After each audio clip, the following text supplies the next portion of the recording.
어린 시절 늘 소망하던 날, 설레이던 날이 어느 날이었냐면 소풍 가는 날, 운동회 하는 날, 또 생일 파티 하는 날, 명절이 되어서 인천에 있는 식구들이 오면서 선물 사가져 오는 날, 그런 날을 얼마나 기다렸는지 몰라요. 뭔가 이벤트가 있고 뭔가 행사가 있는 날들이 참 설렘으로 기다려졌는데, 요즘은 어떤 날이 그렇게 기다려지냐면 아무것도 없는 날, 나도 안 찾고 부르지도 않고 오라가라도 없는, 정말 아무런 행사가 없는 그런 날들이 그렇게 그리워져요. 특별히 목회를 하다 보니까 단 한순간도 나의 시간이라고 하는 시간이 그렇게 많지가 않더라고요. 지금 많은 젊은 부부들이 아이들의 등살에 이제 노동절이 껴있는 연휴 때문에 여기저기 놀러를 가면서 아빠들의 로망이 이런 거였을 수도 있어요. 나 좀 안 데려가면 좋을 텐데, 나 좀 시컷 잠 좀 자고 쉬게 하면 좋을 텐데. 때로는 마음을 다 비우고 무념 그냥 무상의 상태 속에서 아무것도 생각하지 않는 그런 고요한 시간을 지내고 싶을 때가 가끔은 있어요. 옆 사람한테 물어봐요. 혹시 집사님도 그렇습니까? 라고 한번 물어볼래요? 별로 대답을 안 하네요. 오늘 그래서 저는 여러분의 마음을 좀 다 비우고 빈 마음에 새로움을 채우는 그런 모습으로 말씀의 시간을 좀 만들었으면 좋겠다 하는 생각이 들어서 채워진 그물이라는 제목으로 말씀을 나누려고 합니다. 사람들이 제일 좋아하는 단어가 뭐냐면 따블입니다. 따블로 받았어. 근데 성경은 최하가 30배여서 30배, 60배, 100배 복 이야기를 합니다. 이삭이 그의 농사를 지었더니 100배를 소출하였더라. 그런 이야기를 들으면 모두가 같은 로망을 꿈꿔요. 우리도 또 내 사업도 100배가 되면 얼마나 좋을까. 그래서 늘 넘치는 행복 그리고 풍성한 삶을 꿈꾸는 것이 우리 모두의 생각이고 소망이기도 합니다. 성경은 두 번에 걸쳐서 빈 그물이 가득 채워지는 사건을 기록하고 있는데요, 한 번은 예수님이 처음 제자들을 부르러 가셨을 때 시몬의 배를 빌려서 많은 사람들에게 연설을 한 이후에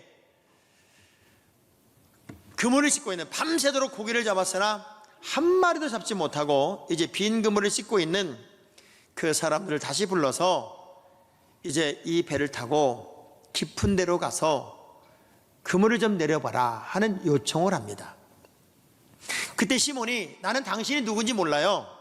아직 당신이 누군지 모르지만 당신이 지금까지 이렇게 사람들이 하는 말을 보니까 뭔가 권위도 있긴 한 것 같아서 당신의 말을 따라서 한번 깊은 데 가서 그물을 내려볼게요 하고 그물을 쫙 내렸더니 세상에 얼마나 고기가 많이 잡혔는지 그물이 막 찢어지는 상황이 돼서 옆에 있는 배들을 불러서 그 배까지 다 채우고 내 배도 다 채우는 기적 같은 일이 일어났어요. 그 상황이 딱 끝나자마자 시몬이 예수님에게 하였던 말씀이, 이야기가 어떤 이야기였냐면 누가복음 5장 8절의 말씀에 시몬이 이렇게 얘기를 해요. 시작. 시몬 베드로가 이를 보고 예수의 무릎 아래에 엎드려 이르되 주여 나를 떠나소서 나는 죄인이로소이다. 자, 왜 이 이야기를 했을까? 아마 마음속에 이런 마음이 있었을 거예요.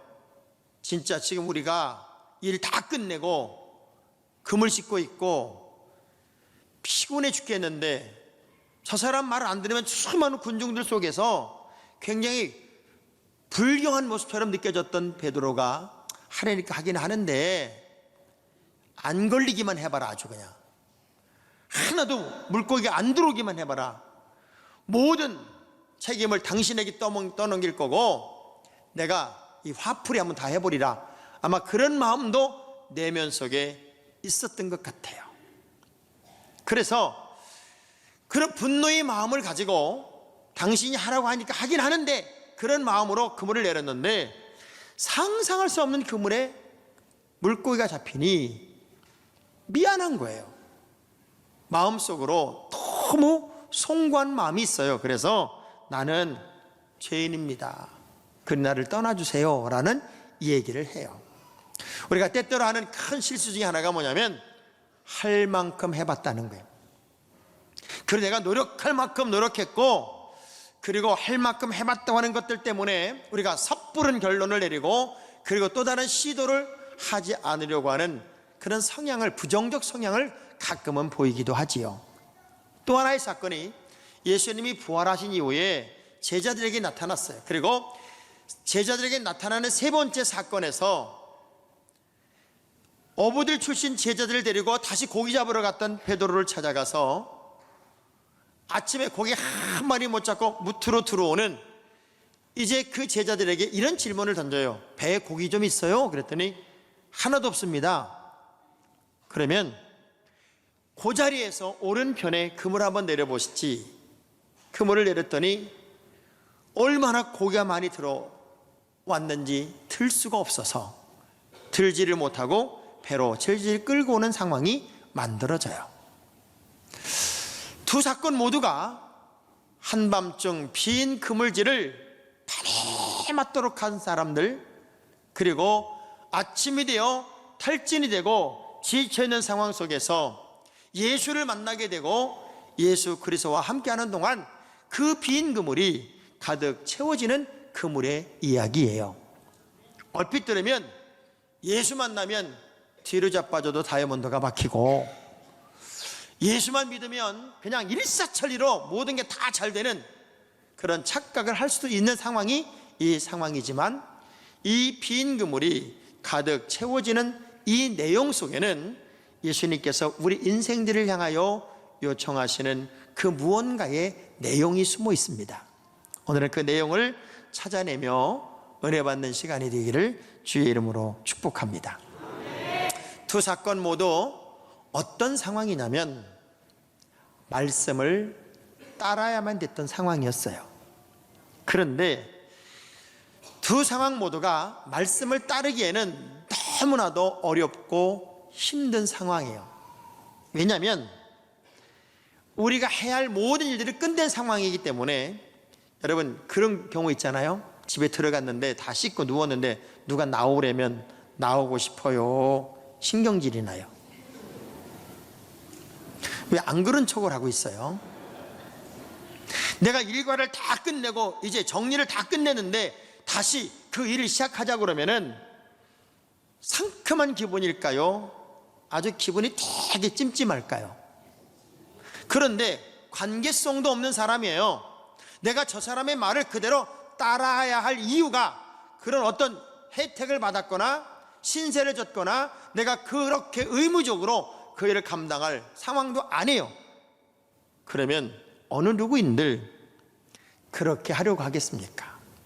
근데 참 신기하고 놀라운 것은 그 두 상황 모두 말씀을 따를 수 없었음에도 불구하고 말씀을 따라가더라는 거예요.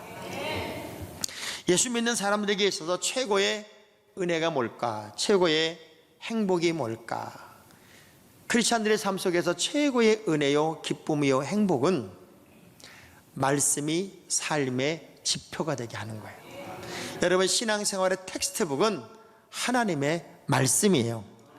말씀대로 살고 또 말씀대로 움직이고 말씀대로 순종하고 있느냐 하는 것을 지금 체크하고 있더라, 그 얘기예요.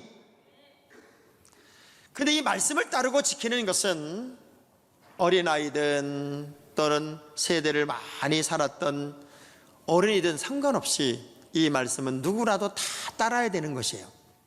시편 119편 9절의 말씀을 보면 시작. 청년이 무엇으로 그의 행실을 깨끗하게 하리이까? 주의 말씀만 지킬 따름이니이다. 자, 청년이라도 자신의 행실이 깨끗해지려면 말씀을 따라야 되고요. 시편 119편 11절의 말씀을 보면 내가 주께 범죄하지 아니하려 하여 주의 말씀을 내 마음에 두었나이다. 범죄하지 않으려면 이 험악한 세상에서, 죄 많은 세상에서 내가 나를 지키고 깨끗하고 아름다운 삶을 살기 위해서도 하나님의 말씀을 지켜야 되고 말씀을 따라가야 돼요. 그래서 시편 119편 105절의 말씀은 시작. 주의 말씀은 내 발의 등이요 내 길의 빛이네. 말씀을 따라가고 말씀을 쫓아가는 길에는 희망이 있고 내일이 있고 삶의 환호가 있고 감격이 있어요. 과연 여러분의 주된 관심이 뭐냐는 거예요. 나는 당신을 모르지만 당신이 나에게 하는 말을 따라서 해보겠습니다. 당신이 시키는 대로 깊은 곳에 가서 그물을 내리든 배 오른편에 그물을 내리든 당신이 하라는 대로 해보겠습니다. 이 순종이 어떤 결과를 냈냐면 밤이 맞도록 밤샘의 어둠의 시간에 빈 그물질이 아침에 가득 채워지는 그물로 바뀌는 역사가 있어요. 우리는 어떤 조건이 충족이 되면 그것에 대해서 뭐 이렇기 때문에 내가 예수를 믿고 이렇기 때문에 내가 믿음의 사람이 되고 라고 말할지 모르겠지만 진짜 하나님의 사람들에게 꼭 필요한 것은 얼마나 말씀을 따라 사는 거냐 하는 거예요. 저는 어제 저녁에 이렇게 글을 하나 읽다가 얼마나 가슴이 뭉클해지는지요. 이 글을 너무 감동적으로 읽었어요. 모세가 이제 가나안을 지척해 놓고 죽음의 시간을 맞아요. 그래서 무릎을 탁 꿇고 엎드려져 있어요. 하나님이 모세를 찾아와 이렇게 질문을 합니다. 모세야, 분하냐? 아닙니다. 모세야, 억울하니? 그것도 아닙니다. 모세야, 괴롭니? 그것도 아닙니다. 그럼 슬프니? 그것도 아닙니다. 그런데 왜 엎드려져서 울고 있니? 너무 행복해서입니다. 가나안 땅에도 못 들어가는데 왜 행복하다고 그러니? 하나님, 생각을 해보십시오. 이 땅에 어느 누가 반석을 쳐서 나오는 샘을 먹어봤겠으며, 이 땅에 어느 누가 하늘에서 떨어지는 음식을 먹어본 적이 있었겠으며, 이 땅에 어느 누가 바닷길을 열어주는 그 길을 걸어본 적이 있겠습니까? 내 인생에 있어서 광야가 가나안이었답니다. 내가 살아온 모든 광야 시간은, 나는 하나님의 말씀을 따라갔던 모든 시간은 비록 광야였지만 나에게는 그 시간이 가나안이었습니다. 그래서 나는 너무 행복해서 울고 있답니다. 제가 이 글을 읽고 가슴이 먹먹해지는 시간을 가졌었어요. 여러분의 인생에 있어서 매일 매 순간이 어쩌면 가나안인데, 눈에 보이는 확실한 가나안을 들어가야만 그것이 가나안이라고 착각하는 삶을 산다는 거죠. 어쩌면 밤새도록 빈 그물질을 하면서도 이것이 내가 삶인 줄 알고 있어요. 헛그물질을 하면서도 이것이 내 삶인 줄 알아요. 그러나 하나님의 주님의 말씀을 따르는 그 길이 긴 밤 한밤의 빈 그물질이 아닌 아침에 신비에 가득 찬 그물의 시간이 되는 걸 왜 있는지 모르겠습니다. 다시 여러분이 하나님의 말씀으로 돌아오는 지혜자가 되기를 주의 이름으로 축복합니다. 그럼 우리 주님이 이 두 사건을 통해서 빈 그물을 가득 채워주는 것으로 그분의 사명을 끝내려고 했을까요? 왜 우리 주님은 빈 그물을 가득 채워줬을까? 의미가 있었어요. 의미. 가득 채워진 그물을 보고 깜짝 놀라는 그 제자들에게, 그 시몬과 뱃사람들에게 이렇게 말합니다. 누가복음 5장 10절입니다. 시작. 세베대의 아들로서 시몬의 동업자인 야고보와 요한도 놀랐습니다. 예수께서 시몬에게 이르시되 무서워하지 말라. 이제 후로는 내가 사람을 취하리라 하시니, 이제는 네가 사람 낚는 어부가 돼야 되는 거야. 내가 너의 빈 그물을 가득 채워진 이유는 너에게는 사명이 있기 때문에 그렇단다. 예수님의 제자로서 3년의 공생애를 끝내고 예수님을 부인한 이후에 다시 부활의 주님을 만났던 그 베드로를 두 번째 다시 찾아가서 그에게 빈 그물을 가득 채워진 이후에 함께 음식을 떼며 이렇게 말하지요. 시몬아, 너 나 사랑하니? 그러면 내 양을 먹여. 그러면 내 양을 쳐야지.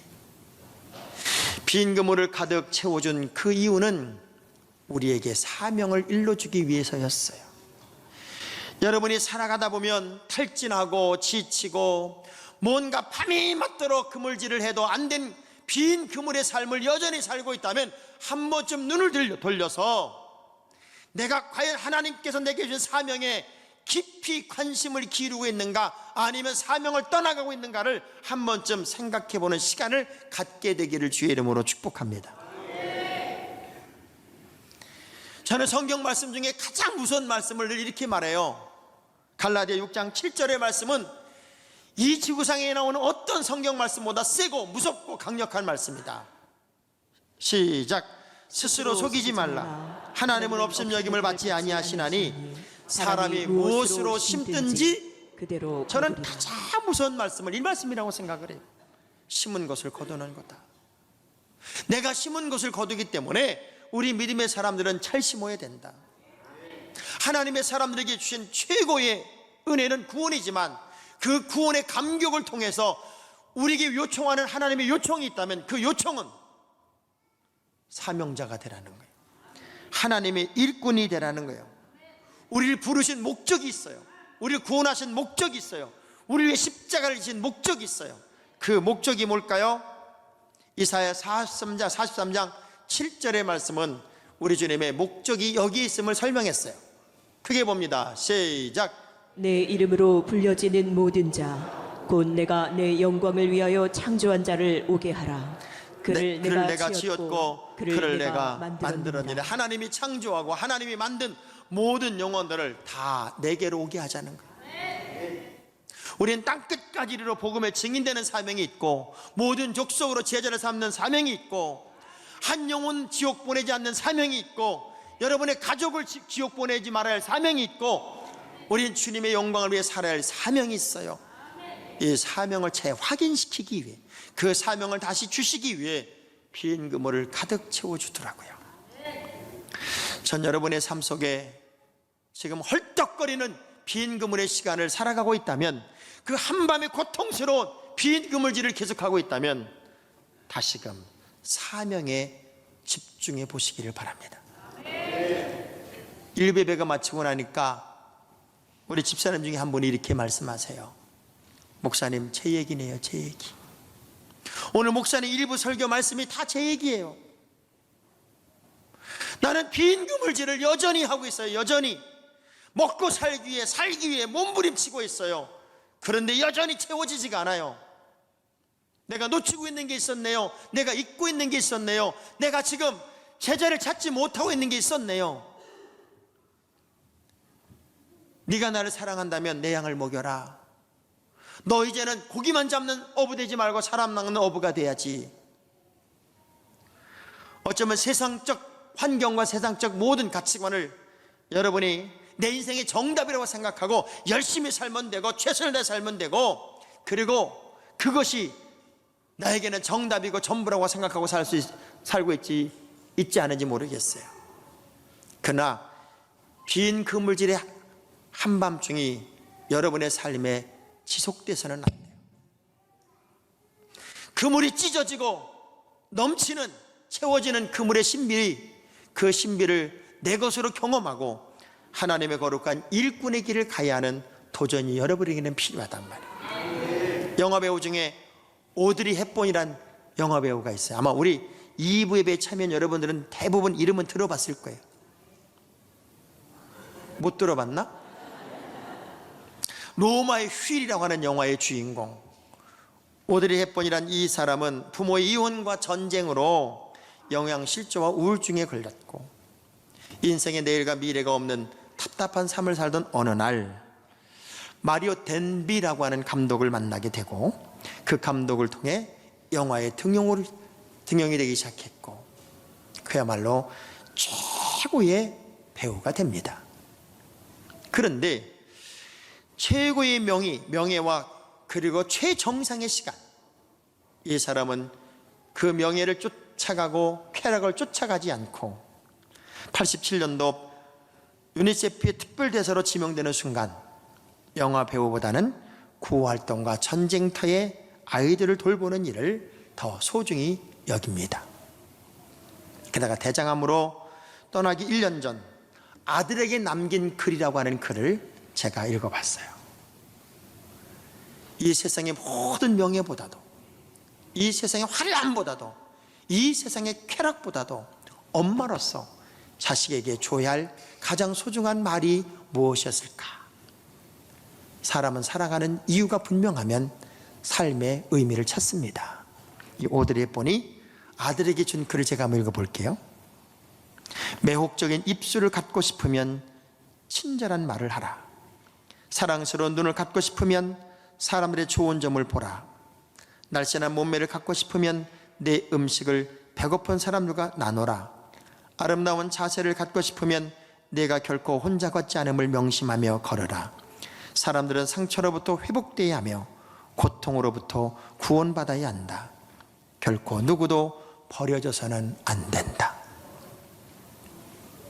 구체적인 이야기는 아니지만 사명이 있어야 삶의 의미가 있는 거란다 하는 거였어요. 여러분이 그냥 대충 사는 것, 열심히 사는 것, 그리고 내가 노력하며 사는 것 다 훌륭할지 모르겠어요.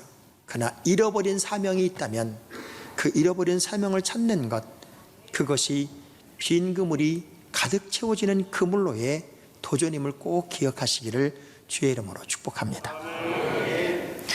결국 우리는 마지막에 웃는 자가 되어야 돼요. 따라합시다. 최후의 승자가 진정한 승자입니다. 결과의 승리자가 되어야 돼요. 결과에. 하나님은요, 우리를 빠른 길로 인도하지 않고 사는 길로 인도하십니다. 사는 길로. 이스라엘 백성들을 애굽에서 탁 탈출해서 광야로 인도하신 하나님은 빠른 길로 인도하지 않았고요, 40년이 걸렸어도 사는 길로 인도한 거예요. 사는 길. 여러분의 인생에 사는 길이 뭘까요? 하나님 앞에 끝까지 바른 모습으로 서 있는 것. 우린 이 땅을 나그네처럼 살다가 영원히 사는 천국으로 가야 할 사람들인데, 빠른 길로 살다가 지옥 가지 말고 사는 길로 살다가 천국 가시기를 바랍니다. 여러분이 정말 여러분다워야 돼. 크리스찬다워야 돼. 사명자다워야 돼. 하나님의 온전한 백성다워야 돼. 그때가 제일 아름다운 거예요. 마지막 순간 우린 언젠간 주님 나라 갈 거예요. 제가 어느 사람이 묘비명 몇 가지를 쭉 묘비에 써 있는 걸 보니까 다양하게 있더라고요. 감동적인 묘비명: 부지런한 내 딸 여기에 잠들다. 부활의 때에도 가장 먼저 일어나거라. 참 말 많던 아내 드디어 입 다물다.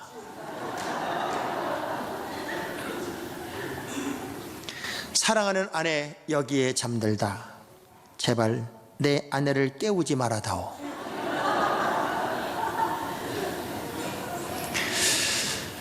제가 자주 그렇게 얘기합니다. 얼마나 오래 살았느냐 하는 것보다 더 중요한 것은 어떻게 살았느냐 하는 것이다. 여러분, 인생의 빈 그물질을 밤새 하는 삶을 끝내시기를 바랍니다. 그리고 신비로운 아침 주의 말씀을 통해 가장 풍성한, 이해할 수 없는 가득 채워지는 그물의 신비를 매일매일 경험하는 싱그러운 아침의 시간을 여러분의 시간으로 만들어낼 수 있기를 주의 이름으로 축복합니다.